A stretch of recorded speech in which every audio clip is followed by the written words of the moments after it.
Tratar de conversar con ustedes y que hiciéramos una conversación quizás más cercana, más en contacto con ustedes, con la población usuaria y también con la población que trabaja con nosotros, para poder presentarles nuestro trabajo en la atención primaria, poder presentarles lo que nosotros hacemos en el día a día de la atención primaria, en el día a día de los consultorios, CESFAM y postas rurales. La idea es que tengamos un diálogo. La idea es que nos veamos semana a semana en esta conversación. La idea es que ustedes representen también sus inquietudes, nos presenten sus inquietudes y nosotros poder resolverlas en la medida de lo que podemos resolver y ir informando a ustedes cómo se va desarrollando la pandemia, porque es un tema que nos tiene súper preocupados a nosotros y nos imaginamos que a ustedes también o más. En este momento estamos transmitiendo a través de las redes sociales del Departamento de Salud de Melipilla, @salud Melipilla, en Instagram y en Facebook Live. Me acompañan Valeria y Mauricio, que son integrantes de un equipo de trabajo de comunicaciones que está funcionando y estamos partiendo esta semana para poder hacer llegar nuestro mensaje comunicacional y nuestro mensaje de salud a toda la población. Me interesa mucho que podamos participar, me interesa que podamos resolver las dudas y como partimos esta semana con el tema de las redes sociales, ustedes se habrán enterado, se habrán dado cuenta que publicamos algunos números por ahí que son las estadísticas de nuestros contagiados, las estadísticas de nuestros exámenes PCR, ¿ah? Y de lo que llevamos en la comuna y los atrasos que tenemos en ciertos informes de exámenes, ¿ah? Así que los invito a hablar, vamos a conversar aquí con Mauricio y con Valeria, que me van a hacer algunas preguntas y yo les podré resolver. Si salen preguntas online también las podemos conversar y la idea es que esto se vaya avanzando, digamos, en la medida que vayamos también participando con las redes sociales, cosa que reconozco que no lo había usado antes, pero me interesa poder llegar a toda la población, me interesa que el departamento llegue a la población y tengamos un enfoque comunitario de salud. Bueno, aquí en off le habla Mauricio Alfaro, yo soy el relacionador público del Departamento de Salud y bien como decía el doctor Albanés, ayer hicimos una publicación de los casos confirmados en la comuna de Melipilla, los que son confirmados por los consultorios CEFAM, Postas Rurales y SECOF que pertenecen al Departamento de Salud de la Corporación Municipal. Y hay un dato, doctor Albanés, que nos preguntaban harta gente por redes sociales que se alarmaron un poco porque según la estadística que ayer publicamos, aparecen 567 PCRs pendientes en la comuna de Melipilla. ¿Qué pasa, doctor Albanés, que hay tanto retraso aún en la confirmación de estos exámenes PCR? Sí, la verdad es que hay un retraso importante con respecto a los resultados de los exámenes PCR tomados. Nosotros tenemos centralizado nuestros resultados de acuerdo a lo que nos mandata el Ministerio de Salud. El Ministerio de Salud nos recibe nuestras muestras en Santiago y lo distribuye a distintos centros para poder hacernos generar la respuesta. Hasta hace un tiempo atrás nos recibía San Juan de Dios, ahora nos reciben hospitales de la red e incluso hospitales de fuera de la región. Estas respuestas han sido cada vez más distantes, es decir, antes teníamos respuesta en 2 días, luego en 3, luego en 5, 7, ahora ya vamos en 18 días de respuesta atrasada. Eso nos da un pésimo escenario porque tenemos más de 550 muestras atrasadas, más de 567 muestras atrasadas. Teniendo en cuenta que en la comuna han habido 600 casos, tenemos 500 casos que no sabemos si tienen o no tienen y no están contabilizados. Entonces, es una preocupación latente, es una preocupación que le tenemos todo el equipo de salud porque nos está pasando que tenemos pacientes que ya están terminando la cuarentena y no hemos obtenido alguna respuesta. Se consulta a nivel central y no dan respuesta, se consulta a la subsecretaria Daza y no da respuesta. Entonces, claramente hay un tema, digamos, que excede nuestra capacidad. La atención primaria, que son los consultorios, no tiene la posibilidad de comprar servicios para poder entregar esta prestación. Por eso que estamos llanamente atrasados. El hospital tiene por ser hospital le están recibiendo la muestra en San Juan de Dios y tiene una toma de muestras más efectiva, pero entendemos que al hospital deben llegar los pacientes más graves, por eso que necesitan ellos tener cierta prioridad. Nosotros que tenemos pacientes de atención primaria, que son pacientes un poco más ambulatorios, entre comillas, nos están demorando las muestras al punto que nos parece preocupante para nosotros y para la comunidad. Doctor, ¿podría usted explicarle un poco a las personas que nos están viendo cómo es el examen PCR y por qué puede ser tan complejo tal vez tener el análisis? ¿Se da por el tipo de muestra que se toma o se da solo porque hay mucho atochamiento en los grandes laboratorios? El examen PCR es un examen que se toma con una torulita, que es un algodón delante de un pequeño palito en el que se introduce por la nariz hasta llegar al fondo de la garganta. Se saca esa muestra, se mete en un tubito estéril y se lleva a un procesamiento en laboratorio. Hasta ahí nosotros lo hacemos, tenemos todo ya trabajado y el traslado se hace hacia Santiago. Esto llega a distintos laboratorios y es en los laboratorios donde está el atochamiento. Ya. Es en los laboratorios que el procesamiento de esta muestra es la que está trazada, imaginamos, a nivel regional. Espero que no sea a nivel nacional porque entiendo de que en realidad estaríamos todos pésimamente censados para poder tomar decisiones a nivel de gobierno con respecto a las cuarentenas o con respecto a los movimientos que se deben hacer. Perfecto.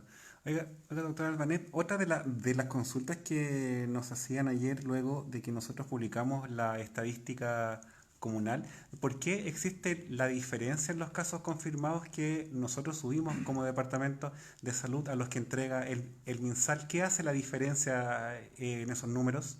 La diferencia la hace los diagnósticos que se han hecho a través de PCR tomadas en los centros de salud privados.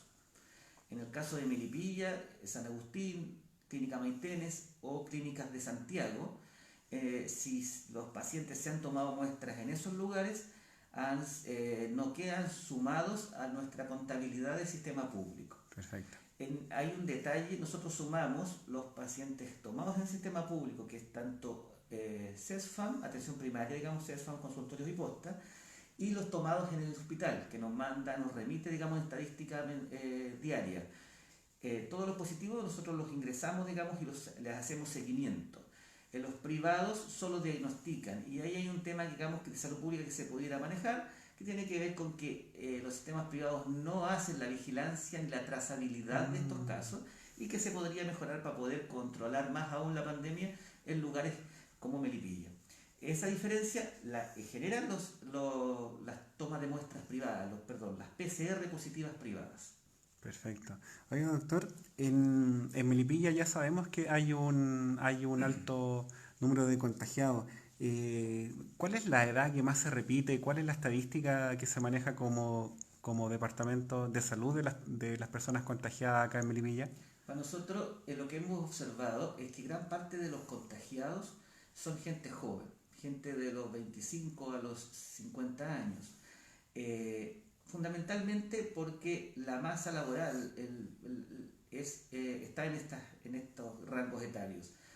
La gente no ha dejado de trabajar, existe mucha necesidad, tanto social como económica, existe la imposibilidad de poder dejar de trabajar en estos grupos etarios y además la poca conciencia de quien sí debiera dejar de hacerlo y lo sigue haciendo. Entonces, se ha generado que los lugares de trabajo fundamentalmente se han convertido también en nichos de contaminación y de contagio para mucha gente. Mucha gente se ha visto contagiada en su lugar de trabajo porque no ha dejado de trabajar, mucha gente ha salido, digamos, sin tomar las medidas de precaución y esas cosas hacen que se aumente el contagio. Nosotros podemos estar tranquilos entre comillas porque la mortalidad probablemente no se va a dar en este grupo etario, pero este grupo etario con alta movilidad va a hacer llegar el virus a casas donde hayan adultos mayores, a residencias o a nuestros mismos abuelos, y ellos son los que van a sufrir porque en ese rango etario, que en este momento no ha sido mucho el que ha sido afectado, es donde más se manifiestan los fallecimientos, la mortalidad por causa del COVID. Perfecto. Ya que entramos a este tema de saber más o menos cuál es el grupo etario, ¿Qué medidas recomienda usted, doctor Albanés, para poder bajar estos niveles de contagio tan alto que estamos teniendo acá en Melipilla? Uy, súper interesante la pregunta, porque lamentablemente gran parte de lo que nosotros recomendemos, digamos, para bajar el nivel de contagio, tiene que ver mucho con la voluntad de la gente, tiene que ver mucho con, en realidad, la voluntad también del empresariado, tiene que ver mucho con la voluntad de los grandes eh, líderes de la comuna, porque aquí es un tema que es muy global. Eh, Lejos, o sea, además de las medidas que en realidad ustedes pueden ver acá atrás mío, que tienen que ver con el lavado de manos frecuente, con el uso de la mascarilla de manera correcta, porque hemos visto mascarillas puestas así, mascarillas por acá abajo, eh, con el distanciamiento físico, que es más allá que el distanciamiento social. El distanciamiento físico es una cosa que en realidad se debe entender para todo orden de cosas, no solo en lo social. Eh, Junto con la cuarentena, digamos, el quedarse más tiempo en casa, tiene que ver con que, por un lado, los empleadores den facilidades para que la gente que no es necesario que trabaje, no trabaje, que hay una cuarentena más estricta que lo que en realidad se está haciendo actualmente, que es voluntaria.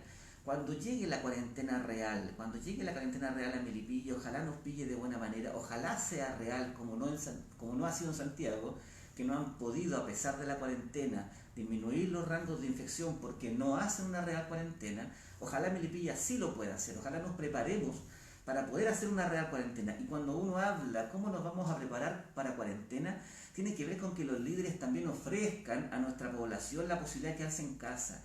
Yo no entiendo cómo mucha gente sin muchos ingresos o ingresos que son para cortos días pueda quedarse en casa sin poder tener un sustento diario.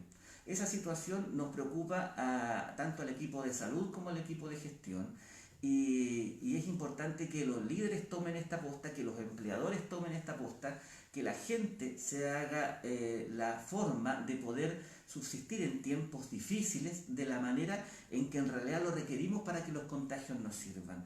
Nosotros les podemos dar todos los tips del mundo, pero si existe mucha movilidad, nosotros no vamos a poder impedir que los contagios sucedan.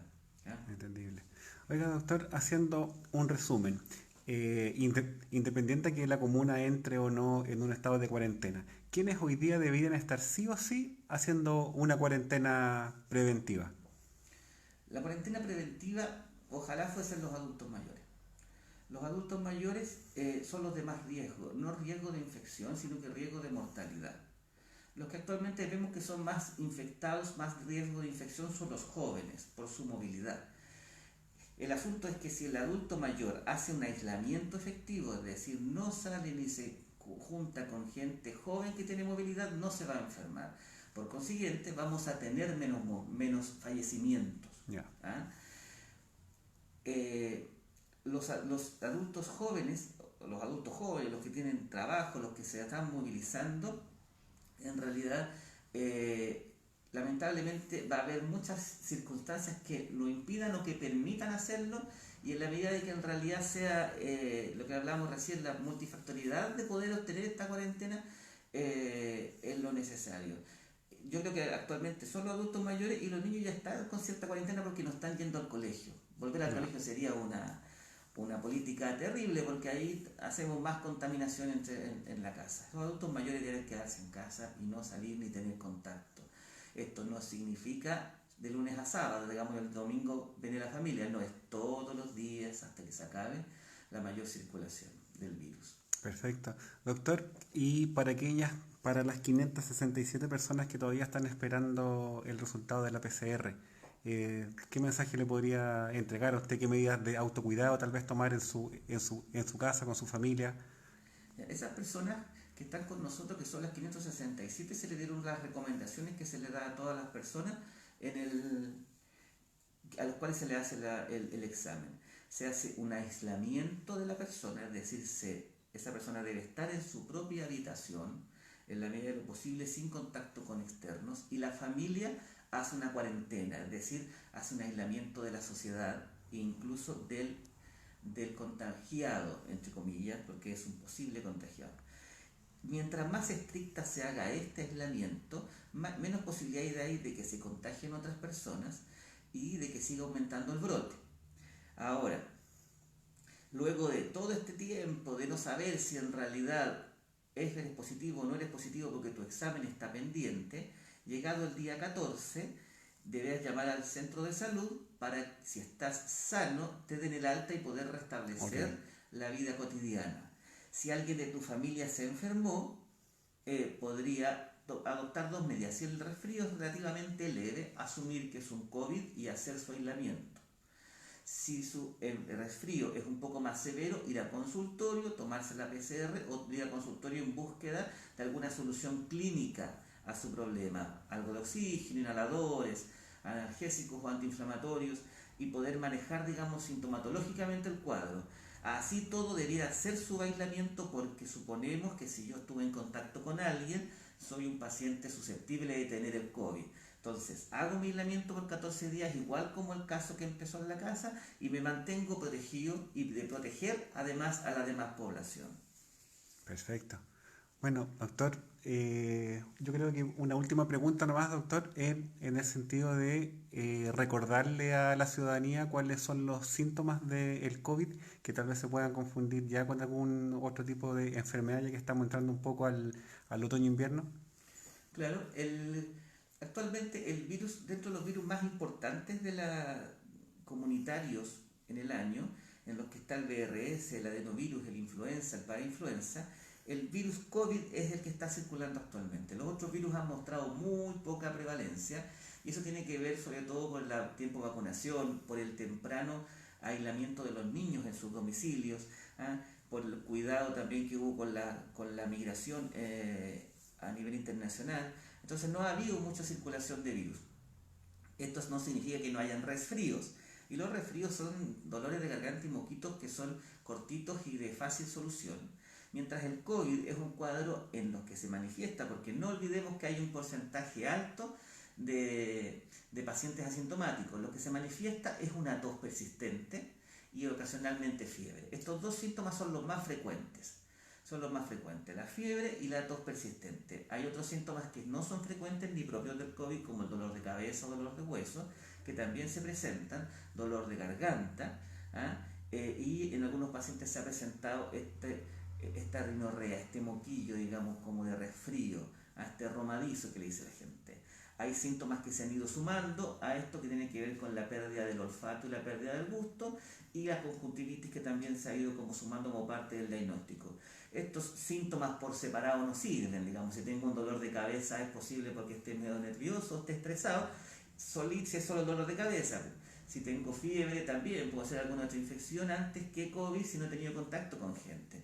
Por eso es importante la recomendación del aislamiento, la recomendación de no estar en contacto con gente, de donde toco un lugar contaminado, echarme jabón gel porque me puedo contagiar, el uso de la mascarilla correctamente, el distanciamiento de mis familiares por un tiempo, porque en realidad yo no sé si mis familiares que están más allá o más acá tuvieron contacto con gente contaminada, sobre todo si soy adulto mayor, y lograr, digamos, entre todos ir aplacando esta situación que se nos viene cada vez peor, porque la comuna de Melipilla tiene atrasado muchos de estos exámenes.